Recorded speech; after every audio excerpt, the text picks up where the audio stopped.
Today we're taking a look at these NBA matches, which are happening on Wednesday, November 9, 2022, and giving you match breakdowns, betting tips and predictions in general on these games. Welcome back to High Stakes, let's get straight into it. Also, don't forget to subscribe and push that notification bell to get notified as soon as we release these sport prediction videos. And if you would like more betting tips and predictions, then check out our Patreon in the link down below. Our new Patreon is a way for us to help you improve your chances of making more money. Multiple plans are available for each and every one of you. By becoming a member of the High Stakes Patreon, you will have access to our best team picks, total picks, parlay picks and much more. Stop wasting hours of your time searching for bad betting predictions that ends up costing you a lot of time and money. Join the High Stakes Patreon now and get the best betting picks. Indiana Pacers vs Denver Nuggets. The Denver Nuggets have been mediocre on the road this season where they are only 2-3. The Pacers have been outstanding on their home court where they are 3-0 in their last 3 clashes, including wins against good foes in the Heat and Pelicans within the last week. Furthermore, while the Nuggets are shining offensively, the same hasn't occurred in the defensive end. They rank 20th in the NBA in adjusted defensive efficiency, and opponents are shooting 48.3% from the field against them. The Pacers are attempting a ton of threes and are having success. They sunk 22 threes in Monday's win against the Pelicans. Indiana has been a reliable squad to back, covering the spread in 5 consecutive games. Take the Indiana Pacers +6. Looking at the adjusted offensive ratings between these teams, the over is the better bet, as Indiana is 8th in the sport with a 114.7 rating, while Denver is 9th in the league with a 114.5 rating so far. These are 2 of the top 7 teams in terms of points per game scored and bottom 11 in terms of points per game allowed. The Nuggets are leading the NBA with a 3-point percentage of 41.9%, while the Pacers are 9th in the sport with a 37.9 3-point percentage so far. The Nuggets have center Nikola Jokic dominating offensively, while the backcourt of the Indiana Pacers score for them, so they are more difficult to stop as their best players are not guarding one another. The over has hit in 10 of their last 14 games against one another, including 6 of the previous 7 games played in Indiana, so go with the over to hit here. Take the over. Charlotte Hornets vs Portland Trail Blazers. The Portland Trail Blazers are currently in 3rd place in the Western Conference standings, as they only trail the Suns and the Jazz. They will have to stay efficient on both ends of the court if they want to keep inching closer to that number 1 seed. On offense, Portland is scoring 109.8 points per game, and they are shooting 46.9% from the field. This is the 22nd most points scored and the 16th highest team shooting percentage. They have shown that they have shooters littered throughout their lineup as they continue to knock down shots from deep.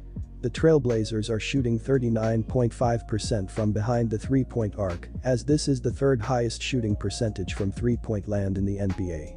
Damian Lillard also returned from injury in their last game against the Heat.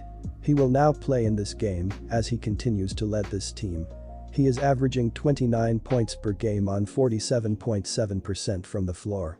According to dunksandthrees.com, the Blazers have an adjusted offensive rating of 112.4, which is the 14th highest in the league.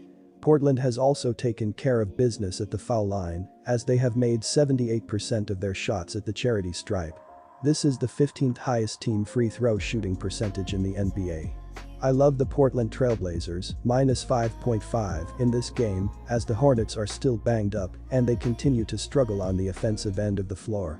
Portland has also played great on the defensive end of the floor to begin this season. Between the Hornets' struggles and the Trailblazers' defense, I don't see Charlotte scoring enough points to cover the spread.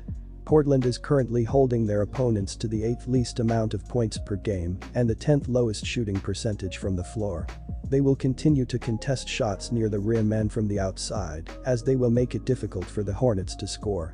The Hornets have also struggled without LaMelo Ball, as they are still missing a few of their key pieces. This continues to hurt them, as they keep lacking on the offensive side of the ball. According to dunksandthrees.com, Charlotte has the 2nd lowest adjusted offensive rating in the league. They will continue to struggle to score points, which will allow Portland to pull away.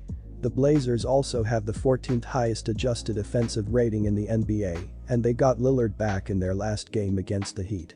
He changes this team on the offensive end of the court as he can catch fire at any given moment. He will lead the Blazers on offensive as I see the Blazers scoring enough points to cover this spread. The Hornets have struggled to begin this season and I don't see that stopping now. Pick the Portland Trail Blazers and lay the points, -5.5. The Hornets are 10th in pace of play and the over is 5-0 in their last 5 games versus a team with a winning percent above .600. The over is also 5-1-1 in the last 7 meetings between these teams. While Charlotte will not have its entire collection of talent versus Portland, they do boast 5 players capable of scoring in double digits on a regular basis.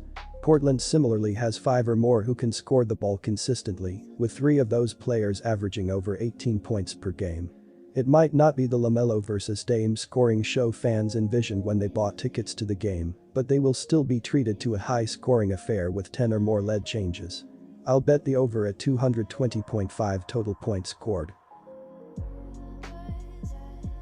Orlando Magic versus Dallas Mavericks. Orlando shot 55% from the floor, but they were done in by the 3 as the Rockets drained a ridiculous 24 for 48 from long range. Orlando was 12 of 25 from deep, shooting at a 48% clip. Rookie Paolo Banchero led the Magic with 30 points, 6 rebounds, 4 assists and 2 steals. Franz Wagner added 23 points, 5 rebounds and 7 assists, while Terrence Ross chipped in with 21 points. The Magic average 111.5 points per game, which ranks 17th in the league. They give up 116.1 points per game, which is 23rd. Among key players, Cole Anthony is out until late November. When these two teams played last week in Dallas, it was a push as Dallas won by 9 points. The thing is, the Mavericks have not been good against the spread this season. They are 0-4-1 against the spread in their last 5 games overall, with the one being the push versus Orlando. Orlando, meanwhile, has been excellent against the spread, especially at home, where they are 6-1 against the spread in their last 7 home games. They have played opponents tough, but they just haven't been able to convert them to Ws. Also, the Mavericks are 2-5 against the spread in the last 7 meetings in Orlando. And with Dallas playing without Wood, I like the Magic to cover. The Mavericks lead the NBA in offensive rating entering this matchup with Orlando. With that said, they are last in the league in pace and like to slow the game down to a half-court grind. The Magic are big down low, and they have the rebounding advantage in this game, but they are bottom 10 in offensive rating, while registering 110 points per game. They have struggled mightily with their 3-point shot to open the year, clocking in at 30.5%, good for 27th in the league. Dallas is averaging 115 points per game, and they will meet their season average here. The issue with the total lies in Orlando failing to make a shot. You cannot trust the over with them shooting at 30% from downtown, so take the under with confidence.